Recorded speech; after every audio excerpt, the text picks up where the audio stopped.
மாண்புமிகு பேரவைத் தலைவர் அவர்களே, தந்தை பெரியார், பேரறிஞர் பெருந்தகை அண்ணா, நவீன தமிழ்நாட்டின் சிற்பி முத்தமிழறிஞர் கலைஞர் ஆகிய முப்பெரும் தலைவர்களை வணங்குகின்றேன். எல்லோருக்கும் எல்லாம் என்னும் உன்னத நோக்கத்தோடு திராவிட மாடல் ஆட்சி நடத்திய மாண்புமிகு தளபதி மு.க. ஸ்டாலின் அவர்களை பணிந்து வணங்குகின்றேன்.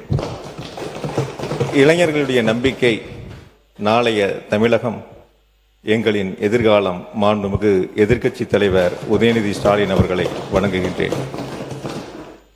கோவை தெற்கு தொகுதியின் சட்டமன்ற உறுப்பினராக வெற்றி பெறச் செய்து மக்கள் பணியாற்றக்கூடிய வாய்ப்பை தந்த வாக்காளர் பெருமக்களுக்கும் கூட்டணி கட்சியினுடைய நிர்வாகிகளுக்கும் என் உயிரோடு கலந்திருக்கும் கரூர் கோவை மாவட்ட மக்களுக்கும் என் கோடான கோடி நன்றியினை இந்த பேரவையின் வாயிலாக தெரிவித்துக் கொள்கின்றேன்.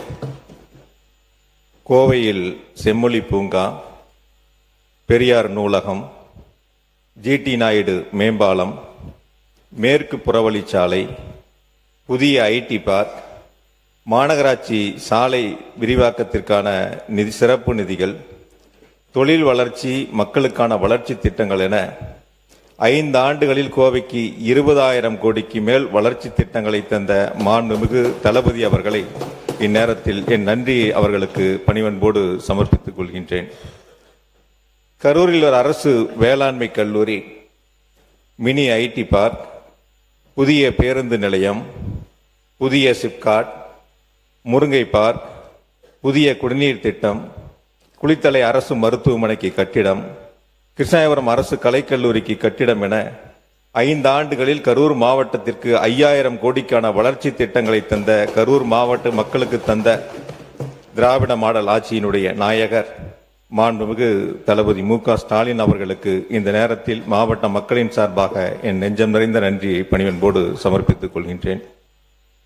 மாண்புமிகு பேரவைத் தலைவர்களே, 1957 ஆண்டு தொடங்கப்பட்ட மின்சார வாரியம் 2010 ஆண்டு முத்தமிழறிஞர் டாக்டர் கலைஞருடைய பொற்கால ஆட்சியில் தமிழ்நாடு மின் உற்பத்தி பகிர்மான கழகம், தமிழ்நாடு மின் தொடரமைப்பு கழகம் என 2ஆக உருவாக்கப்பட்டன. அது மீண்டும் 2024 ஆண்டு எங்களுடைய திராவிட மாடல் ஆட்சியினுடைய நாயகர் மாண்புமிகு தளபதியுடைய பொற்கால ஆட்சியில் தமிழ்நாடு மின் உற்பத்தி மற்றும் பகிர்மான கழகத்தினுடைய செயல்பாடுகள் மிக சிறப்பாக அமைந்திட வேண்டும் என்ற சீரிய நோக்கத்தோடு தமிழ்நாடு மின் பகிர்மான கழகம், தமிழ்நாடு மின் உற்பத்தி கழகம், தமிழ்நாடு பசுமை எரிசக்தி கழகம் என புதிதாக தோற்றுவிக்கப்பட்டு பயன்பாட்டிற்கு கொண்டு வரப்பட்டன. 2021-22 ஆண்டு தமிழ்நாட்டினுடைய மின் நுகர்வோர் 3,16,00,000 இருந்த நிலையில் 2026-27 அது 3,51,00,000 உயர்ந்திருக்கின்றன.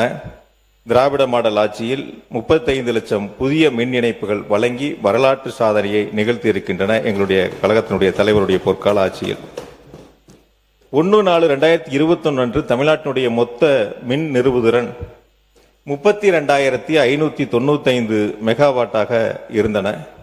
அது இன்று 46,846 மெகாவாட்டாக உயர்ந்திருக்கின்றன. குறிப்பாக இந்த அளவிற்கு மின் தேவையை உயர்ந்திருந்த பொழுதும் அதற்கான கட்டமைப்புகளை உருவாக்கி அதற்கான அடிப்படை தேவைகளை நிறைவேற்றி தந்தவர் எங்களுடைய திராவிட மாடல் ஆட்சியினுடைய முதலமைச்சர் மாண்புமிகு தளபதி அவர்கள். விவசாயிகளுடைய வாழ்க்கை முன்னேற வேண்டும், வேளாண் நிலப்பரப்புகளுடைய விவசாயிகளுடைய அந்த வேளாண் நிலப்பரப்பு அதிகரிக்க வேண்டும் என்ற சீரிய நோக்கத்தோடு முத்தமிழறிஞர் டாக்டர் கலைஞருடைய பொற்கால ஆட்சியில் 2006-11 ஆண்டு 5 ஆண்டுகளில் 2,09,910 விவசாயிகளுக்கு இலவச மின் இணைப்பு வழங்கி வரலாற்று சாதனையை நிகழ்த்தினார்கள். அவர் வழியில் டெல்டா மாவட்டத்திற்கு சொந்தக்காரராய், விவசாயிகளின் பாதுகாவலராய் தமிழ்நாட்டில் திராவிட மாடல் ஆட்சி நடத்திய மாண்புமிகு தளபதியுடைய பொற்கால ஆட்சியில் 2021-26 5 ஆண்டுகளில் 2 லட்சம் விவசாயிகளுக்கு இலவச மின் இணைப்பை தந்து விவசாயிகளுடைய பாதுகாவலர் என்பதை நிரூபித்து காட்டியிருப்பவர் மாண்புமிகு தளபதி மு.க. ஸ்டாலின் அவர்கள். அதேபோல 2021 தேர்தல் வாக்குறுதியில் கொடுக்கப்பட்ட கைத்தறி நெசவாளர்களுக்கு 2 மாதங்களுக்கு 300 யூனிட் இலவச மின்சாரத்தை தந்தவர் மாண்புமிகு தளபதி மு.க. ஸ்டாலின் அவர்கள். விசைத்தறி நெசவாளர்களுக்கு 2 மாதங்களுக்கு 1000 யூனிட் இலவச மின்சாரத்தை தந்தவர் மாண்புமிகு தளபதி மு.க. ஸ்டாலின் அவர்கள். வீட்டு உபயோகிப்பாளர்கள் செலுத்தி வந்த நிலை கட்டணத்தை முழுவதும் ரத்து செய்தவர் திராவிட மாடல் ஆட்சியினுடைய நாயகர் மாண்புமிகு தளபதி அவர்கள். இன்று சில இருக்கக்கூடிய முக்கிய நிகழ்வுகளை இந்த பேரவையின் மூலமாக மாண்பு அமைச்சருடைய கவனத்திற்கு கொண்டு வருவதில் குறிப்பாக இந்த 3 மாதங்களில், குறிப்பாக இந்த 2 மாதங்களாக தமிழ்நாடு முழுவதும் மின் கணக்கீடு என்ற முறையில் எடுக்கப்பட்ட அந்த கணக்கீட்டின் அடிப்படையிலும் லட்சக்கணக்கான மின் நுகர்வோர்கள் தங்களுடைய மின் கட்டணம் உயர்ந்திருக்கிறது என்ப குறைபாடுகளை சுட்டிக்காட்டி இருக்கின்றார்கள். அப்படி சுட்டிக்காட்டுகின்ற பொழுது அது போன்ற குறைபாடுகள் இல்லை, அங்கொன்றும் இங்கொன்றும் இருக்கிறது, அதெல்லாம் சரி செய்யப்பட்டு வருகிறது என்று மாண்புமிகு அமைச்சர் அவர்கள் பத்திரிகைகளுக்கும் பொதுவெளியிலும் தெரிவித்திருக்கின்றார்கள். ஆனால் மின்சார வாரியம் அதனுடைய சிஎம்டி அவர்கள் வெளியிட்ட பத்திரிகை செய்தியில் ஏறத்தாழ 3,70,000 மின் நுகர்வோர்களுக்கு மறு ஆய்வு என்று அறிவித்து அதற்கான பணிகளை நாங்கள் முன்னெடுத்திருக்கிறோம் என்று தெரிவித்திருக்கின்றார்கள். அமைச்சர் ஒரு கருத்தை முன்னெடுத்திருக்கின்ற பொழுது துறையினுடைய நிர்வாகம் என்பது மற்றொரு கருத்தை வெளியிட்டு, குறிப்பாக இந்த அவையின் மூலமாக இந்த அரசை நான் வலியுறுத்துவது, அமைச்சரும் துறையும் ஒன்றாக சேர்ந்து தமிழ்நாட்டு மக்கள் இந்த மின் கட்டணத்தினுடைய குளறுபடிகளால் உயர்வால் பாதிக்கப்பட்டிருக்கின்ற அந்த ஏழை எளிய மக்களுக்கு உடனடி தீர்வை எட்டுவதற்கு இந்த அரசு தீர்வு காண வேண்டும் என்பதை இந்த பேரவையின் வாயிலாக நான் வலியுறுத்துகின்றேன். அதேபோல ஒரு ஏஐ பொறுப்பில் ஜாயின் பண்றவங்க அவங்களுடைய அதிகபட்ச பதவி உயர்வு மின் வாரியத்தில் டைரக்டர் வரைக்கும் இருக்கும். இயக்குனர் எல்லாரும் இயக்குனராக முடியாது, டைரக்டர் ஆக முடியாது. அவர்கள் அதிகபட்சமாக எதிர்பார்ப்பது சி என்ற அந்த உயர்ந்த பதவி அடைகின்ற பொழுது அவருடைய பணிகளுக்கு பெருமை சேர்க்கக்கூடிய அமைப்பாக அமையும். அந்த வகையில் தமிழ்நாடு மின்சார வாரியத்தில் குறிப்பாக 17/7/2026 அன்று 47 எஸ்சிகள் சிஇக்களாக ப்ரமோஷன் செய்வதற்காக கருத்துரு தயார் செய்யப்பட்டு இன்று வரை அது நிலுவையில் இருக்கின்றன. ஒரு 23 சிஇ பணியிடங்கள் இப்பொழுது காலியாக இருக்கின்றன. 2 இயக்குனர் பணியிடங்கள் காலியாக இருக்கின்றன. அதில் குறிப்பாக ஒன்று மிக முக்கியமாக மின் விநியோகம் செய்வதற்கான இயக்குனர் பணியிடம் காலியாக இருக்கின்றன. தமிழ்நாடு முழுவதும் மின்வெட்டில்லாத சீரான மின் விநியோகத்தை கவனிக்க வேண்டும் என்று சொன்னால் அனைத்தையும் சிஎம்டி முழுவதுமாக கவனிக்க முடியாது. அவர் துறையை முழுவதுமாக கவனிக்க வேண்டிய பொறுப்பில் இருக்கின்றார். ஆக மின் விநியோகத்தை கவனிக்கக்கூடிய இயக்குனர் பொறுப்பு காலியாக இருக்கின்றன. 23 சிஇ பணியிடங்கள் காலியாக இருக்கின்றன. ஏறத்தாழ 17/7 முதல் அந்த பதவி உயர்வு என்பது நிறுத்தி வைக்கப்பட்டிருக்கின்றன. எனவே இந்த அரசு என்பது பதவி உயர்வில் வெளிப்படைத்தன்மையோடு நாங்கள் செயல்பட்டு கொண்டிருக்கின்றோம். வெளிப்படைத்தன்மையோடு அதற்கான உத்தரவுகளை வழங்குகிறோம் என்று பொதுவெளியில் சொல்லுகின்ற இந்த அரசு மின் வாரியத்தில் இந்த வெளிப்படைத்தன்மையை கடைபிடிக்க வேண்டும். அவர்களுக்கு உரிய நேரத்தில் பதவி உயர்வை வழங்கி அவர்களுக்கான அந்த பணிகளை வழங்கிட வேண்டும் என்பதை இந்த பேரவையின் வாயிலாக அரசினுடைய கவனத்திற்கு கொண்டு வருகின்றேன். தமிழ்நாடு மின்சார வாரியத்தில் மின்வாரிய அதிகாரிகள் அலுவலர்களுக்கு துறையின் சார்பாக செல்போன்கள் வழங்கப்பட்டிருக்கின்றன. செல் நம்பரும் செல்போனும் கொடுத்திருக்கோம். அது பொதுமக்கள் தொடர்பு கொள்வதற்கு, மற்ற அதிகாரிகள் தொடர்பு கொள்வதற்கு வசதியாக, தங்களுடைய குறைகளை தெரிவிப்பதற்கு வசதியாக அந்த செல்போன்கள், செல் நம்பர்கள் வழங்கப்பட்டிருக்கின்றன. ஒரு வார காலமாக ஏர்டெல் நிறுவனத்திலிருந்து ஜியோ நிறுவனத்திற்கு மாறுவதற்காக அந்த மின்வாரியம் நடவடிக்கை எடுத்திருக்கிறது என்று தெரிவிக்கின்றார்கள். அந்த ஒரு வார காலத்தில் மின்சார வாரியத்தில் பணிபுரியக்கூடிய எந்த அதிகாரி அலுவலுடைய செல்போனும் இப்பொழுது செயல்பாட்டில் இல்லை. முழுவதுமாக தமிழ்நாடு முழுவதும் வரக்கூடிய புகார்கள் மின்னகத்திற்கு லட்சக்கணக்கில் குவிந்து கொண்டு இருக்கின்றன. ஒரு அரசு நடவடிக்கை எடுக்கின்ற பொழுது, துறை நடவடிக்கை எடுக்கின்ற பொழுது அந்த செல் நம்பர்கள் மாறாமல், அரசுல வசதி இருக்கு, தன்னுடைய செல் நம்பர் மாறாம கம்பெனியை மாத்திக்கலாம், செல் கம்பெனிகளை மாற்றுவதற்கான வாய்ப்புகள், வசதிகள் இருக்கின்றன. அதுபோன்ற நடவடிக்கைகளை மின்சார வாரியம் எடுக்காமல் இப்பொழுது புதிதாக ஜியோ நிறுவனத்தின் மூலமாக புதிய எண்கள் பெறப்பட்டு சம்பந்தப்பட்ட அதிகாரிகளுக்கும் அலுவலர்களுக்கும் வழங்குவதற்கான பணிகளை தொடங்கி இருக்கின்றார்கள். எனவே புதிய எண்கள் வழங்குகின்ற பொழுது சம்பந்தப்பட்டிருக்கின்ற துறையினுடைய அதிகாரிகள் பொதுமக்களிடத்திலே ஒரு குழப்பத்தை ஏற்படுத்தக்கூடிய சூழல் ஏற்படும். எனவே மின்சார வாரியம் பழைய எண்களை மாற்றாமல், நிறுவனத்தை மாற்றினால் கூட பழைய எண்களை மாற்றாமல் அதே எண்கள் அவர்களுக்கு மீண்டும் செயல்படுவதற்கு விரைந்து நடவடிக்கை எடுக்க வேண்டும் என்பதை இந்த அரசை நான் வலியுறுத்துகின்றேன். காரணம், மக்கள் தொடர்ந்து அவர்களிடத்தில் இருக்கக்கூடிய செல் நம்பர்களை, பல ஆண்டுகளாக அவர்கள் பயன்படுத்திய செல் நம்பர்களை இப்பொழுது மாற்றுவது என்பது எளிதில் மக்களிடத்தில் அந்த புதிய எண்கள் சென்று சேர்வது என்பது எளிதான காரியம் அல்ல என்பதை மட்டும் இந்த நேரத்தில் நான் நினைவூட்ட கடமைப்பட்டுள்ளேன். பதவி உயர்வு, மின்சார வாரியத்தின் மூலமாக பதவி உயர்வு வழங்கப்படுகின்ற பொழுது அவர்கள் கணவன் ஒரு பக்கம், மனைவி ஒரு பக்கம், அவர்களுக்கான பணியிடங்கள் வழங்கப்பட்டிருக்கின்றன. குறிப்பாக மின்சார வாரியத்தினுடைய வழிகாட்டு நெறிமுறைகளில் தன்னுடைய மனைவிக்கு ஏதேனும் உடல்நிலை சரியில்லை என்று சொன்னால், கேன்சர் போன்ற நோய்களால் பாதிக்கப்பட்டிருந்தால் அவர்கள் விரும்பக்கூடிய இடங்களுக்கு பணியிட மாறுதல்களை, பதவி உயர்வை வழங்குவார்கள். அப்படி இல்லாமல் மின்சார வாரியம் இப்பொழுது மனைவி ஒரு பக்கம், கணவன் ஒரு பக்கம் என்ற அந்த பணியிட மாறுதல்களும் பதவி உயர்வும் வழங்கப்பட்டிருக்கின்றன. இது மின்வாரிய அதிகாரிகள் அலுவலகத்திலே மிகப்பெரிய ஒரு மனவேதனையை உருவாக்கி இருக்கின்றன. அதிலே அவருடைய அந்த குறைகளை போக்கக்கூடிய அளவிற்கு இந்த அரசு விரைவாக கவனம் செலுத்த வேண்டும் என்பதை இந்த நேரத்தில் நான் கேட்டுக்கொள்கின்றேன். அதேபோல கோடை காலம், அதற்கு பிறகு மழை காலங்கள், இந்த இரண்டு நேரங்களிலும் மின்வெட்டு இல்லாத சீரான மின் விநியோகத்தை வழங்க வேண்டும் என்று சொன்னால் உரிய காலத்தில் உரிய தளவாட சாமான்கள் முழுவதுமாக இருக்க வேண்டும். அப்படி போதிய தளவாட சாமான்கள் இப்பொழுது மின்வாரியத்தில் கையில் இருப்பு இல்லை என்பதை மின்வாரிய அதிகாரிகள், அலுவலர்கள் தெரிவித்துக் கொள்கிறார்கள். இப்பொழுது மின் இணைப்பு கேட்டு விண்ணப்பம் செய்வர்கள் கூட ஒரு மாத காலம் காத்திருந்து அவர்களுக்கான மீட்டர் வழங்கப்பட்டு ஒரு மாத காலத்திற்கு பிறகுதான் மின் இணைப்புகள் வழங்கப்படுகின்றன என்ற புகார்களை தொடர்ந்து தெரிவித்துக் கொண்டிருக்கின்றார்கள்.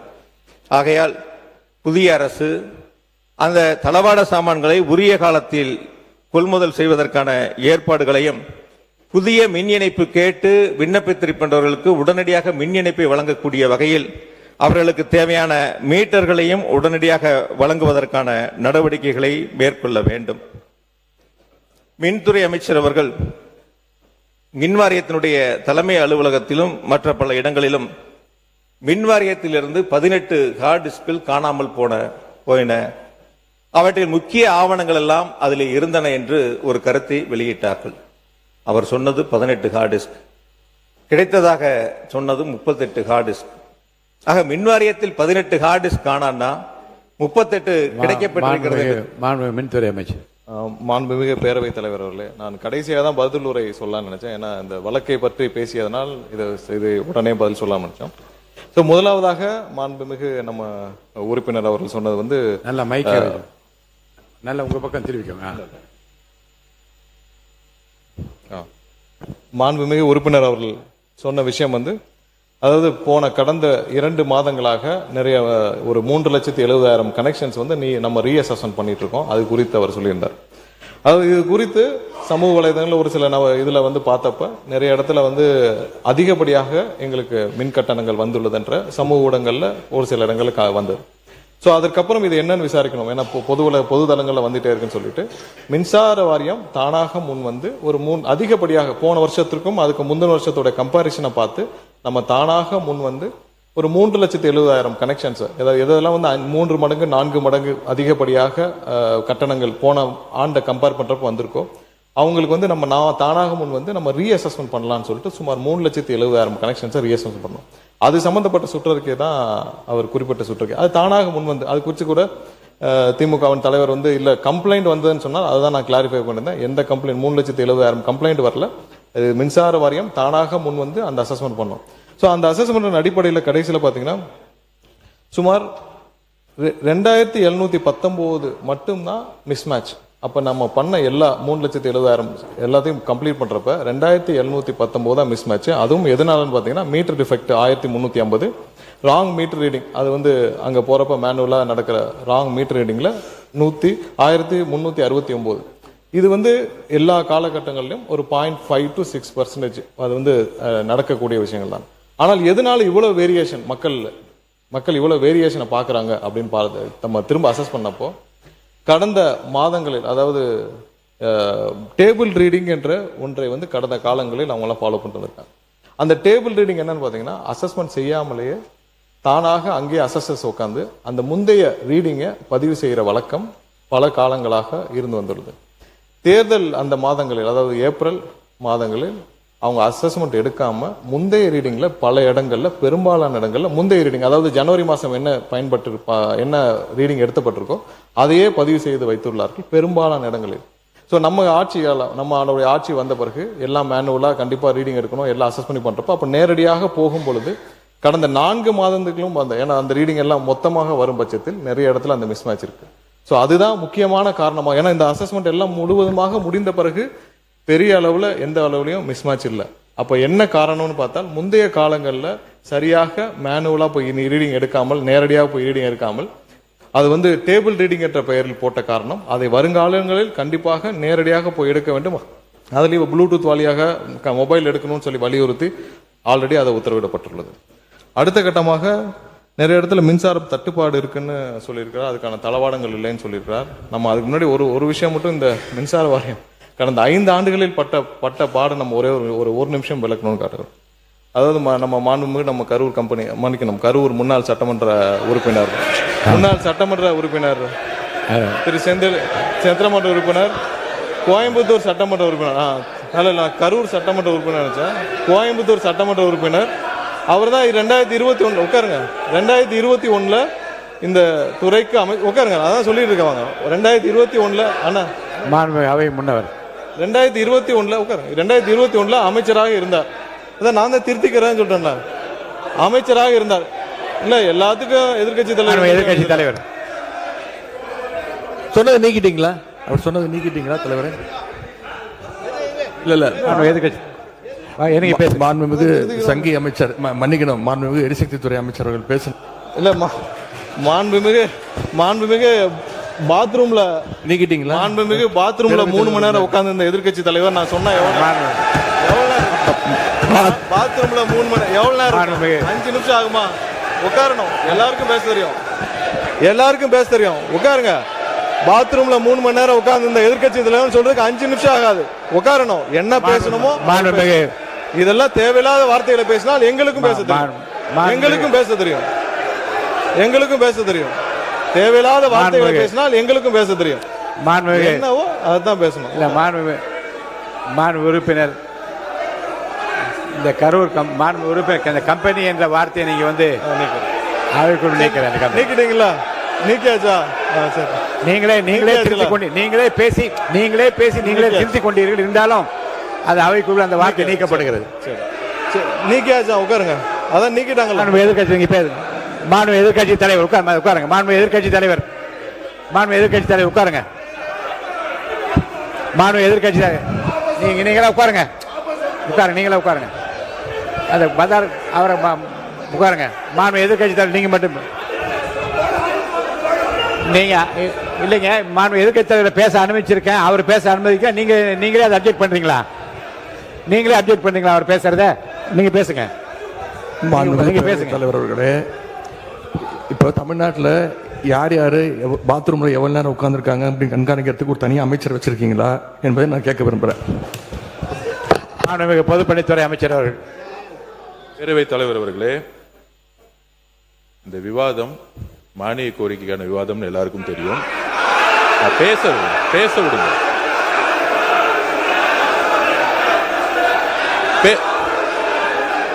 நான் எதுவுமே தப்பா சொல்லல, பேச விடுங்க. எதிர்கட்சி தலைவர் நான் பேச வர்றது என்னன்னு கேட்டுக்கிட்டு பதில் சொல்லிட்டேன். எதிர்கட்சி தலைவர் ஒன்னும் தவறு கிடையாது. நான் திருப்பியும் பதிவு பண்றேன், இந்த மாதிரி எல்லாரும் எந்திரிச்சா நாங்க எந்திரிச்சா இந்த அவை நடக்காது. எல்லாரையும் உட்கார சொல்லுங்க. எல்லாரையும் உட்கார சொல்லுங்க. உட்காருங்க. மாண்புமிகு எதிர்கட்சி தலைவர் மட்டும் பேசுங்க. உட்காருங்க. மற்றவங்க உட்காருங்க. அவர் பேசப்பறம் நீங்க பதில் சொல்லுங்க. மாண்புமிகு எதிர்கட்சி தலைவர் பேசுவாங்க, அதுக்கு மாண்புமிகு பொதுப்பணித்துறை பதில் சொல்லுவார். உட்காருங்க. எல்லாம் மீதி பேர்லாம் உட்காருங்க. பேரவைத் தலைவர் அவர்களே, நீங்க பேசுங்க. எங்களுடைய சட்டமன்ற உறுப்பினர் முன்னாள் அமைச்சர் அவர்கள் இந்த மானிய கோரிக்கைகளை தெளிவாக புள்ளிவிவரங்களோட பேசிக்கிட்டு இருந்தார். தவறான வார்த்தைகளை முதல்ல பேசுறது யார் என்பது உங்களுக்கு தெரியும். அதையெல்லாம் அவை குறிப்பில் நீங்க நீக்க வேண்டும் கேட்டுக்கொள்கிறேன். ஆதாரத்தோடு அவர் பேசுகிற போதே பேசுறேன். திருத்தி கொண்டு பேசுகிற போதே உடனே திருத்தி கொண்டு அது அவைக்குள் நீக்கப்படுகிறது. சரியாச்சுங்க, நீங்க சொல்லுங்க. நீங்க திரும்ப பெற்றீங்களா? அப்பயே சொல்லிட்டீங்களே. அவரே சொல்றாரு திரும்ப பெற்றேன்னு சொல்றாரு. அப்புறம் என்ன இதுக்கு மேல என்ன வேணும்? அவரே திரும்ப பெற்றா சொல்றாருங்க. அவரே சொல்றாரு திரும்ப பெற்றேன்னு சொல்றாரு. அப்புறம் விடுங்க. அதுக்கப்புறம் 2021 காலகட்டங்கள் அமைச்சராக இருந்தார். அவரே சொல்றாரு திரும்ப பெறல என்ன அர்த்தம்? பெற்றாச்சு. வாங்க அடுத்தது பேசுங்க. அந்த 2021 காலகட்டங்கள்ல அமைச்சராக இருந்தார். அதற்கப்புறம் இருங்க, நான் உட்காருங்க. மாண்புமிகு உறுப்பினர் சீனிவாசன், உங்களுக்கு தனியா ஒரு அவை நடத்தணும்னு நினைக்கிறேன். தயவுசெய்து நீங்க குறுக்க பேசாதீங்க. பின்னர் 2021க்கு பின்னர் அதுக்கப்புறம் வந்து அவர் சிறை செல்கிறார். அதுக்கப்புறம் இன்னொரு அமைச்சர் வருகிறார் இந்த துறையில. இல்ல நான் இந்த துறையில நல்ல விளக்கமா சொல்லுங்க. அப்புறம் அண்ணன் தங்கம் தென்னரசு அவர்கள் அமைச்சராக இருக்கிறார். அதற்கப்புறம் வந்து மறுபடியும் இன்னொரு அமைச்சர் திரும்பவும் அமைச்சராகிறார். ஏன்னா இந்த துறையில 4 அமைச்சர்கள் போன 5 வருஷத்துல இந்த துறையில 4 அமைச்சர்கள் மாற்றப்படுகிறார்கள். கடைசியாக திரு சிவசங்கரன் அண்ணன் சிவசங்கரன் அவர்கள் வந்து அமைச்சராக இருக்கிறார். இந்த மாதிரி இந்த துறைக்கு 4 அமைச்சர்கள் மாற்றப்படுகிறார். அந்த 4 அமைச்சர்கள் மாற்றப்பட்ட 4 முறை அமைச்சரவை மாற்றம் நடக்குது இந்த துறைக்கு மட்டும்.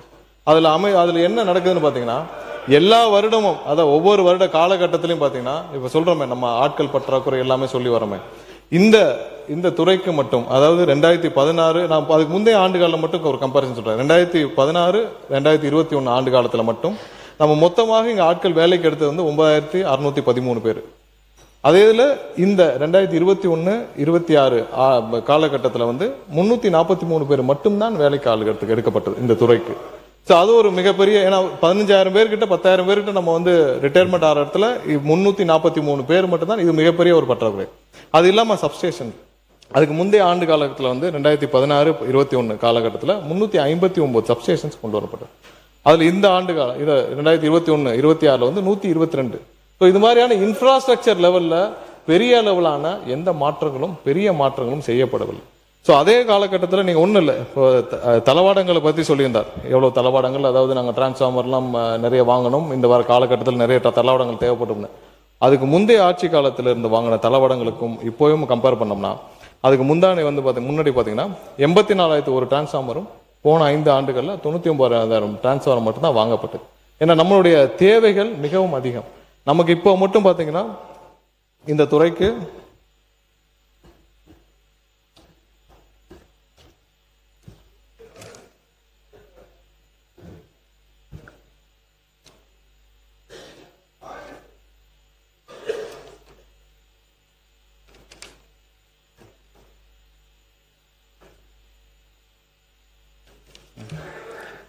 சுமார் 593 சப்ஸ்டேஷன்ஸ் நமக்கு உடனடியாக தேவைப்படுது. அதாவது இன்னைக்கு இருக்கிற பவரோடைய மேனேஜ்மெண்ட்டுக்கு தமிழ்நாடு முழுவதும் ஒரு 593 சப்ஸ்டேஷன் தேவைப்படுது. இதெல்லாம் ஆய்வில் உட்கொண்ட நம்மளுடைய தமிழக முதல்வர் கிட்டத்தட்ட 3 முறை எங்களுடைய துறைக்கு ஆய்வு செய்திருக்கிறார். அதுல ஆய்வுக்கு உட்கொண்டு இந்த வருடம் மட்டும் உடனடியாக 209 சப்ஸ்டேஷன்ஸை வந்து அப்ரூவ் பண்ணி அதை உடனடியாக நிறுவ வேண்டும் என்று கூறியிருக்கிறார். அடுத்து வர சில ஆண்டுகள்ல வந்து 263 சப்ஸ்டேஷன்ஸ் வந்து நம்ம நிறுவ வேண்டும் கேட்டுக்கிறார். இது இல்லாமல் பதிலுரையில் நீங்க விளக்கமா சொல்லிக்கிறோம். அவங்க இப்ப கேட்ட சியூஜி நம்பருக்கும் கேட்டிருந்தார். சியூஜி நம்பர் ஏர்டெல்ல வந்து அவர்களே வந்து அதுல சேவையில பிரச்சனையா இருந்து அது இப்ப நிறுத்தப்பட்டது. அது நிறுத்தப்பட்ட காரணத்தினால் நம்ம அதை திரும்ப அந்த நம்பரை வந்து இது மாற்ற முடியுமான முயற்சி செய்தோம். அதுல டெக்னிக்கல் ப்ராப்ளம் இருந்தனால புதிதாக வேற வெண்டர்ட்ட நம்ம நம்பர் வாங்கி அதுவும் நேற்றிலிருந்து பயன்பாடுக்கு வந்துவிட்டது. நன்றி. நான் உறுப்பினர் வி. செந்தில் பாலாஜி அவர்கள், முன்னாள் அமைச்சர்.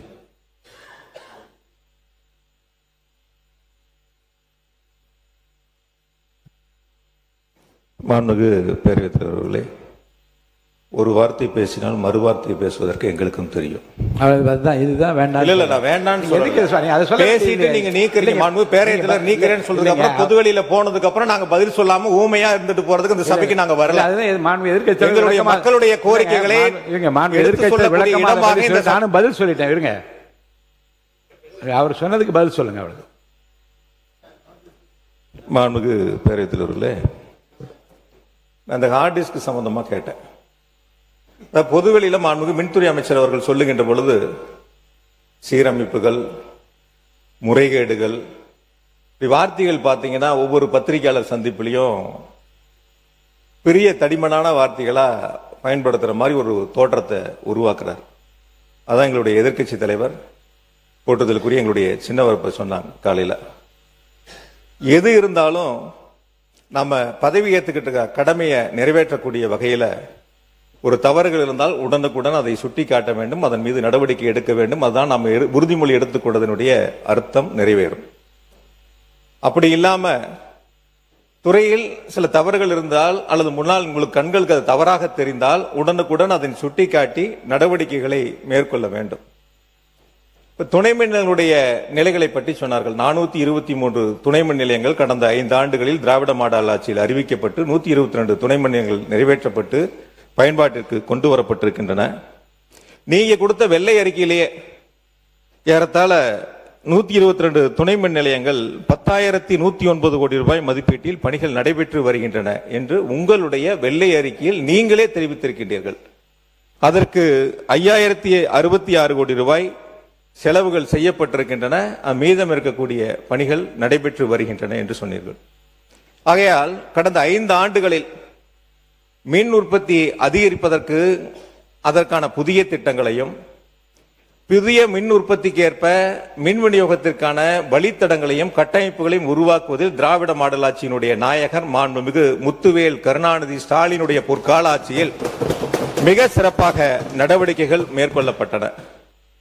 ஒவ்வொரு முறையும் ஆட்கள் பற்றாக்குறையை பற்றி இங்கே மின்துறை அமைச்சர் அவர்கள் தெரிவித்துக் கொண்டிருக்கின்றார்கள். கடந்த 5 ஆண்டு காலம் திராவிட மாடல் ஆட்சியில் இதே ஆட்களை வைத்துத்தான் எந்தவித மின்தடையும் இல்லாமல் தமிழ்நாட்டில் சீரான மின் விநியோகத்தை வழங்கிய அரசு திராவிட மாடல் அரசு. இந்தியாவில் இருக்கக்கூடிய மாநிலங்களில் நகர்ப்புறங்கள், கிராமப்புறங்கள் என அனைத்து பகுதிகளிலும் தடையில்லாமல் மின்சாரத்தை வழங்கியதற்காக நாடாளுமன்றத்தில் மின்துறை அமைச்சர், ஒன்றியத்தினுடைய மின்துறை அமைச்சருடைய பாராட்டை பெற்ற அரசு திராவிட மாடல் அரசு என்பதை இந்த நேரத்தில் நான் பேரவைக்கு தெரிவித்துக் கொள்கின்றேன்.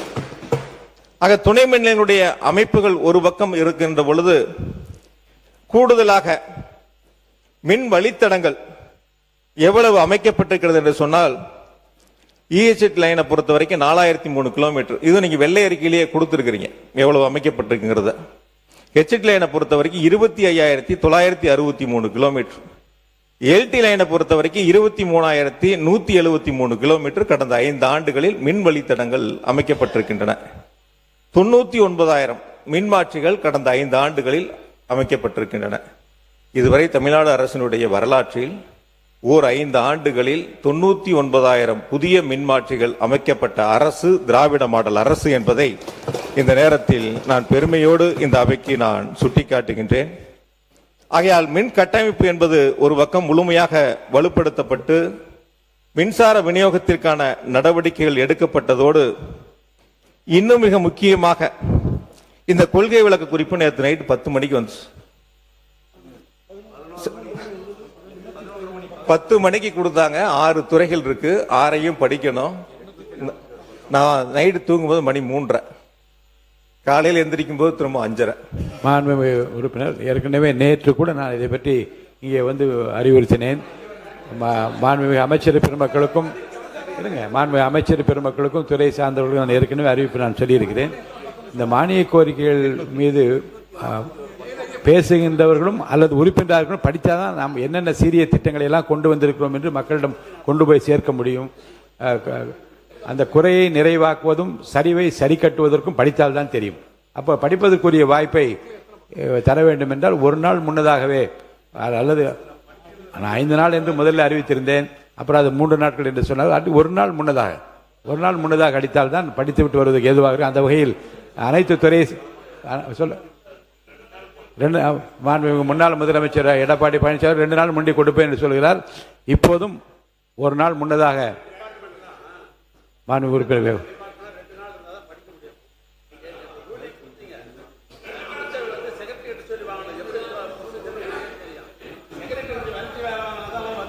சரி, மாண்புமிகு உறுப்பினர்களுக்கு ஒரு நாள் முன்னதாகவே அதை தர வேண்டும் என்று நான் மீண்டும் அவர்களுக்கு அறிவுறுத்த விரும்புகிறேன். மாண்புமிகு உறுப்பினர் பேசலாம். நீங்கள் மாண்புமிகு பேரவையாளர்களே, நன்றி தெரிவித்துக் கொள்கின்றேன். மொத்தம் 6 துறைகளுடைய பக்கம் 834 பக்கம். இந்த 834 பக்கத்தையும் படிச்சு முந்தைய 5 ஆண்டுகளுடைய சாதனையுடைய திட்டங்களையும் இரண்டையும் ஒப்பிட்டு பார்த்து அதற்கான தரவுகளை நாம் தயார் செய்ய வேண்டும். நானும் மின் வாரியத்தினுடைய கொள்கை விளக்க குறிப்பை ஏறத்தாழ 238 பக்கமே தான் இருக்கு, முழுசா படிச்சு பார்த்தேன். ஒரு 4-5 பக்கத்துல தான் டேட்டாஸ்லாம் இருக்கு, மீதி இருக்கிறதெல்லாம் அப்படியே பொதுவா இருக்கு. 2025-26 கொள்கை விளக்க குறிப்பில் இருக்கக்கூடிய அந்த புள்ளி விவரங்கள்லாம் நீக்கிட்டு சரத்துக்கள் மட்டும், வரிகள் மட்டும் அதில் இடம்பெற்று இருக்கின்றன. வேற ஒன்றும் பெரிய மாற்றங்கள் இல்லை. ஒரு 4 பக்கம் மட்டும் அந்த கொள்கை விளக்க குறிப்பில் மாற்றங்கள் செய்யப்பட்டிருக்கின்றன. இந்த அரசு முன்னெடுத்திருக்கக்கூடிய, குறிப்பாக அறிவிக்கப்பட்ட 2 திட்டங்களை மட்டும் அதிலே சேர்த்து பழைய 2025-26 கொள்கை விளக்க குறிப்பு இப்பொழுது 2026-27 புள்ளி விவரங்கள் இல்லாத கொள்கை விளக்க குறிப்பாக இந்த மின்வாரியத்துடைய கொள்கை விளக்க குறிப்பு அமைந்திருக்கின்றன.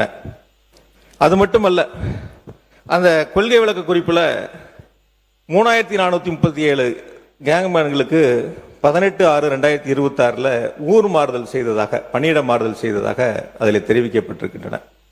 இன்னைக்கு வரைக்கும் அவங்கெல்லாம் விடுவிக்கப்படலை, உத்தரவு தான் போட்டிருக்கு. இன்னைக்கு வரைக்கும் அவங்கெல்லாம் விடுவிக்கப்படலை. ஆனால் திராவிட மாடல் ஆட்சியில் பணியிட மாறுதல் செய்யப்பட்டவுடன் விடுவிக்கப்பட்டு அவர்கள் எந்த இடத்திற்கு பணியிட மாறுதலை பெற்றார்களோ அந்த உரிய நேரத்தில் சென்று அவருடைய பணியை சேர்வதற்கான வாய்ப்பை தந்த அரசு திராவிட மாடல் அரசு. எங்களுடைய கழகத்தினுடைய தலைவர், திராவிட மாடல் ஆட்சியினுடைய நாயகர் மாண்புமிகு தளபதி அவர்கள் 20/6/2021 அன்று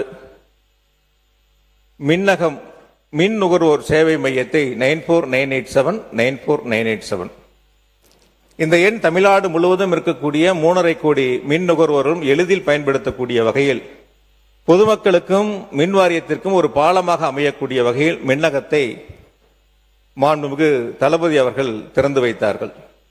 அந்த மின்னகம் குறித்து இந்த கொள்கை விளக்க குறிப்பில் ஒரு வரி, ஒரு வார்த்தை கூட இடம்பெறவில்லை. பொதுவாக எதற்காக இந்த மின்னகம் எங்களுடைய திராவிட மாடல் ஆட்சியில் மாண்புமிகு முதலமைச்சர்களால் தொடங்கி வைக்கப்பட்டது என்று சொன்னால், ஒரு மின் நுகர்வோர் தன்னுடைய வீடு ஒரு பக்கம் இருக்கும், விவசாய நிலம் ஒரு பக்கம் இருக்கும், தொழிற்சாலை ஒரு பக்கம் இருக்கும். ஆக 3 இடங்கள் இருக்கின்ற பொழுது 3ம் வேறு வேறு அலுவலகம், மின்வாரிய அலுவலகத்தில் மின் இணைப்பை பெற்றக்கூடிய இடமாக இருக்கும். அவர் அங்கு இருக்கக்கூடிய புகார்களை தெரிவிக்க வேண்டும் என்றால் 3 புகார் எண்களை கையிலே வைத்துக் கொண்டு 3ம் தனித்தனியாக புகார் தெரிவிக்கக்கூடிய சூழலை கலைத்திட வேண்டும். ஒரே எண் மூலமாக 3.5 கோடி மின் நுகர்வோர்களும் தங்களுடைய குறைபாடுகளை, மின்சாரம் சார்ந்த குறைபாடுகளை தெரிவிக்க வேண்டும் என்ற சீரிய நோக்கத்தோடு மின்னகத்தை தொடங்கி வைத்தார்கள். ஆனால் அந்த மின்னகம் செயல்படுமா, செயல்படாதா, எவ்வளவு புகார்கள் வரப்பெற்றன, அதற்கு தீர்வு காணப்பட்டது எவ்வளவு என்ற புள்ளிவிவரங்கள்லாம் இந்த கொள்கை விளக்க குறிப்பிலே இடம்பெறவில்லை. தமிழ்நாட்டில் இருக்கக்கூடிய மின் நுகர்வோர்கள் மின்னகத்தின் மூலமாக கொடுக்கப்பட்ட புகார்களுக்கு 99.8 விழுக்காடு புகார்களுக்கு உரிய காலத்தில் தீர்வு கண்ட அரசு திராவிட மாடல் அரசு என்பதை இந்த நேரத்தில் நான் பெருமையோடு தெரிவித்துக் கொள்கின்றேன். ஆக திராவிட மாடல் ஆட்சியை பொறுத்தவரை மின்சார உற்பத்தி ஒரு பக்கம் அதிகரிப்பு, இணைக்கப்பட்டிருக்கின்ற கனெக்டட் லோடு மின் பளு என்பது 2016-21 20,754 இருந்தது. 2021-25 23,158 மெகாவாட்டாக உயர்ந்திருக்கின்றன.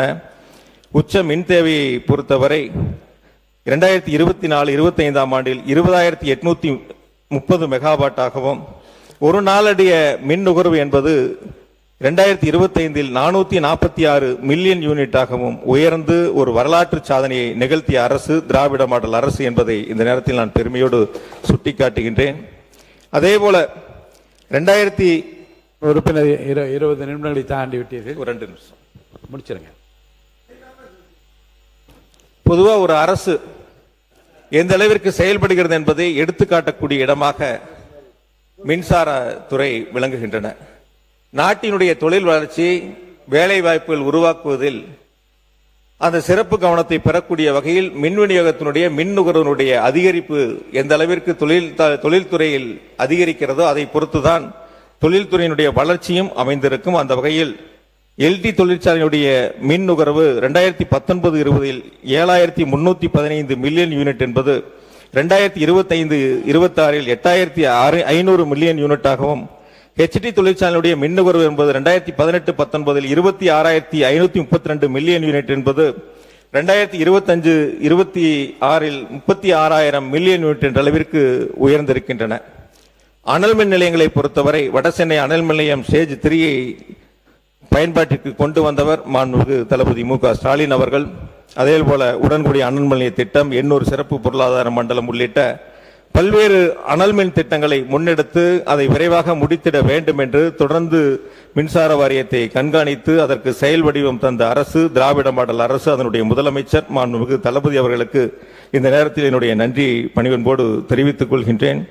அதேபோல அனல் மின் நிலையங்கள் மூலமாக தமிழ்நாடு மின்சார வாரியத்திற்கு சொந்தமான அனல் மின் நிலையங்கள் மூலமாக 2020-21 ஆண்டு 15,554 மில்லியன் யூனிட் உற்பத்தி செய்யப்பட்ட நிலையில் 2023-24 25,516 மில்லியன் யூனிட் உற்பத்தி செய்து படிப்படியாக தன்னுடைய சொந்த உற்பத்தியை அதிகரித்த அரசு திராவிட மாடல் அரசு என்பதை இந்த நேரத்தில் நான் பெருமையோடு சுட்டிக்காட்டுகின்றேன். அதேபோல காற்றாலை மின்சாரத்தினுடைய நிறுவுதிறன் 1 கல்லானை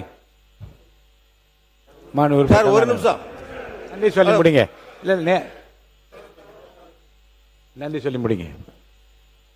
காற்றாலை மின்சாரத்தினுடைய நிறுவுதிறன் 1/4/2021 8,565 மெகாவாட். இது தற்பொழுது 11,686 மெகாவாட். 5 ஆண்டுகளில் 3,121 மெகாவாட் அளவிற்கு காற்றாலை மின்சாரத்தினுடைய நிறுவுதிறன் உயர்ந்திருக்கின்றன. அதேபோல ஒரு அரசினுடைய செயல்பாடுகள் அதனுடைய நிதிநிலையை பொறுத்து அதனுடைய செலவினங்கள் வருவாய் போன்றவற்றை பொறுத்து அமைகின்றன. அந்த வகையில் தமிழ்நாடு மின்சார வாரியத்திற்கு தேவையான அந்த நிதிகளை தந்து தமிழ்நாடு மின்சார வாரியத்தை காப்பாற்றிய முதலமைச்சர் மாண்புமிகு தளபதி மு க ஸ்டாலின் என்பதை இந்த நேரத்தில் நான் பெருமையோடு சுட்டிக்காட்டுகின்றேன். அதற்கு காரணம் தமிழ்நாடு மின்சார வாரியத்திற்கான அந்த வருவாய்க்கும் செலவுக்குமான இடைவெளிகள் ஏற்படுகின்ற பொழுது அதற்கான நிதிகளை முழுமையாக தந்து அந்த மின்சார வாரியத்தை காப்பாற்றி தந்தார். நான் இதை மாண்புமிகு நீர்வளத்துறை அமைச்சர் இன்னைக்கு சொல்லணும். மாண்பு நீர்வளத்துறை முடிச்சு நீங்க முடிச்சா என்ன இல்லை, நீங்க முடிச்சாச்சுங்க. உங்களை பொறுத்த வரைக்கும் முடிச்சாச்சு, அவ்வளவுதான். அதுக்கு மேல இல்ல நன்றி சொல்லுங்க. திரும்ப அதே சொல்லிட்டு இருந்தா பாருங்க. இல்ல இல்ல இல்ல முடிங்க. ஒரு நிமிஷம். என்ன அவர் 5 ஆண்டு காலத்தில் அவர் அமைச்சராக அந்த முந்தைய அரசாங்கத்தினுடைய என்னென்ன பண்ணாங்கன்றது விளக்கமா சொல்றாரா? இப்ப இருக்கிற அரசாங்கத்துக்கு இதெல்லாம் செய்யுங்க என்று சொல்லுகின்ற ஆலோசனையும் சேர்த்து வழங்கியிருந்தா கூட ஒரு 2 நிமிஷம் சொல்லுங்க. அதே தான் சொல்லிட்டு இருக்கேன். நன்றி. ஏற்கனவே அதுதாங்க நான் கொடுத்துட்டு இருக்கேன். மாண்பு பேரவைத் அதான் சுட்டி காட்டினேன். இப்ப நன்றி சொல்லி முடிங்க. மாண்பு பேரவைத் தலைவர் அவர்களே, 2016-21 வருவாய் பற்றாக்குறை 58,534 கோடி மின்வாரியத்தினுடைய இழப்புகள். அதே 2021-26 34,447 கோடி. குறிப்பா 2020-21 14,542 கோடி மின்வாரியத்தினுடைய நஷ்டம். அது 2025-26 933 கோடியாக குறைத்து காட்டிய அரசு திராவிட மாடல் அரசு என்பதை இந்த நேரத்தில் நான் பெருமையோடு சுட்டிக்காட்டுகின்றேன். அதாவது வாரியத்தினுடைய செயல்பாட்டுக்கு ஒரே ஒரு உதாரணத்தை மட்டும் சொல்லி நேரத்தில் அருமை கருதி நிறைவு செய்கின்றேன். உலர் சாம்பல் விற்பனர் நம்முடைய அனல் மின் நிலையத்தில் அது 2020-21 ஒரு வருஷம் 92 கோடி வருமானம். அதே 2024-25 241 கோடி வருமானம். வட்டியை குறைப்பது, செலவினங்களை குறைப்பது, அதே போல மற்ற சிக்கன நடவடிக்கைகள் மூலமாக தமிழ்நாடு மின்சார வாரியத்தினுடைய இழப்புகளை குறைத்து அதற்கான திட்டங்களை முன்னெடுத்த அரசு திராவிட மாடல் அரசு என்பதை இந்த நேரத்தில் நான் பெருமையோடு சுட்டிக்காட்டுகின்றேன். சிறப்பு திட்ட செயலாக்கத்துறையின் மூலமாக எங்களுடைய சட்டமன்றத்தினுடைய எதிர்க்கட்சி தலைவர் அந்த துறையை மிக சிறப்பாக வழிநடத்தி ஒரே லைன் தான் சார். சார் ஒரு லைன் அவ்வளவுதான். இல்ல போதும் சார் ஒரே லைன். இல்ல போதுங்க. மாண்புமிகு அமைச்சர் பதில் சொல்லுங்க. போதுங்க. you should have some compassion on என்ன நடக்குதுன்னு தெரிஞ்சுக்க முடியாது. இருங்க, திருப்பி இப்பதான் சிறப்பு திட்டத்துறைக்கு அவர் போனா எப்ப முடிக்கிறது? அது உட்காருங்க. சொல்லிட்டோம். இல்ல மாண்பு மின்துறை அமைச்சர் சொல்லிட்டேன். உங்களை அனுப்புறேன். மாண்புமிகு பேரவைத் தலைவர் நன்றி சொல்லி முடிங்க. நீங்க முடிங்க. உட்காருங்க. ஒரே வரி இறுதியாக மாண்புமிகு மின்துறை அமைச்சர் அவர்களுக்கு தமிழ்நாடு மின்சார வாரியத்தினுடைய கடன் 2,47,000 கோடி என்று பல்வேறு காலகட்டங்களை சுட்டிக்காட்டியிருந்தால் கடந்த காலங்களில் 1,59,000 கோடியாக இருந்தது. ஒரு ஆண்டுக்கு 15,000 கோடி வட்டி கட்டி அந்த கடன் சுமை அதிகரித்திருக்கின்றன. ஒரே ஒரு கேள்வி மட்டும் இறுதியாக தாவேக அரசில் 5 ஆண்டுகள் மின் வாரியத்தில் கடனே வாங்க மாட்டீர்களா? கடன் அதிகரிக்காதா? புதிய திட்டங்களுக்கு அரசு நிதிகளை கொடுக்குமா?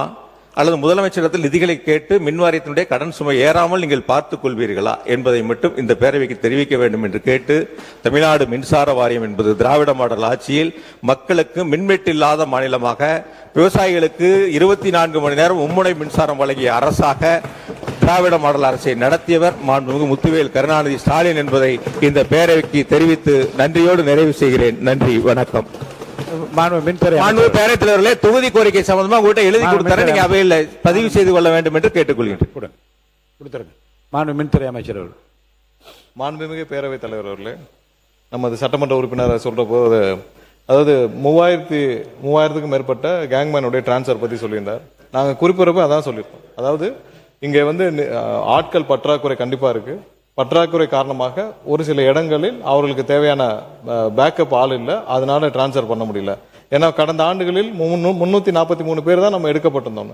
ஸோ அது ஒரு முக்கியமான விஷயம். அடுத்ததாக ஏதோ செய்தியாளர் சந்திப்பின் போது ஏதோ தடித்த வார்த்தைகளால் ஏதோ முறைகேடுகள் அப்படிலாம் சொன்ன மாதிரி சொன்னார். நாங்கள் எதுவும் சும்மா பொதுவாக யாரும் எதுவும் சொல்லலை.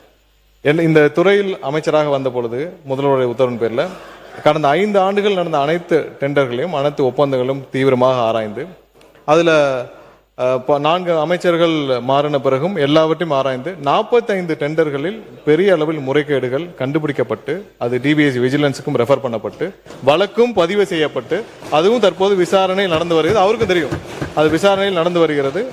அது இல்லாமல் இப்போ வந்து கடன் வாங்கப்படும், ஏன்னா இது தனி நிறுவனம், இது கார்பரேஷன், இது பொதுத்துறை நிறுவனம். இந்த நிறுவனம் இது ஒரு அளவுக்கு தான் அரசு இதுக்கு நிதி கொடுக்குமே தவிர இது தானாக இயங்க முடியாது. தாங்க இயங்கக்கூடிய ஒரு நிறுவனம் கடன் வாங்கி தான் செய்ய முடியும். ஆனால் கடனை வாங்குற போது அந்த கடன் எப்படி நம்ம பயன்படுத்துறோம் இருக்கும், எங்கெங்க பயன்படுத்தணும் இருக்கணும். பெரிய அளவில் ஆட்களும் வேலைக்கு எடுக்காமல், பெரிய அளவில் இன்ஃப்ராஸ்ட்ரக்சரை நம்ம அதிகரிக்காமல், எதுவுமே செய்யாமல், அதுவும் ஏன்னா மற்ற துறையில் இருந்தப்போ அவர் வந்து மற்ற துறையில் இருந்தப்போ அவர் வேலைக்கு அதிகமாக ஆள் எடுக்கக்கூடியவர் தான். ஆனால் இந்த துறைக்கு வந்த போக்குவரத்தில் இருந்தப்போ நிறைய ஆட்களை வேலைக்கு எடுத்திருக்கிறார். அதெல்லாம் எடுத்தது போனவர்கள் நல்ல சிறப்பாக வேலைக்கு ஆட்களை எடுக்கக்கூடியவர் தான் அந்த முன்னாடி நம்மளுடைய சட்டமன்ற உறுப்பினர். ஆனால் இந்த துறையில் மட்டும் வேலைக்கு ஆட்கள் எடுக்கவில்லை. ஏன்னா அவருக்கு இது போக நிறைய மற்ற விஷயங்கள், மற்ற வேலைகள் நிறைய இருந்திருக்குது.